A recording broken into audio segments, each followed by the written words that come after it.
Meaning of fire station. Fire station. Fire station. Fire station. Fire station. A fire station is a designated building or facility where firefighters are stationed in order to quickly respond to fires and other emergencies within a certain geographic area. These stations typically house firefighting equipment and vehicles, as well as living quarters for on-duty firefighters.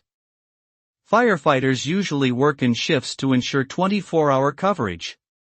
In addition to responding to fires, they may also provide emergency medical services, search and rescue operations, and disaster response. Overall, a fire station plays a critical role in protecting the community from the destructive effects of fire and related emergencies.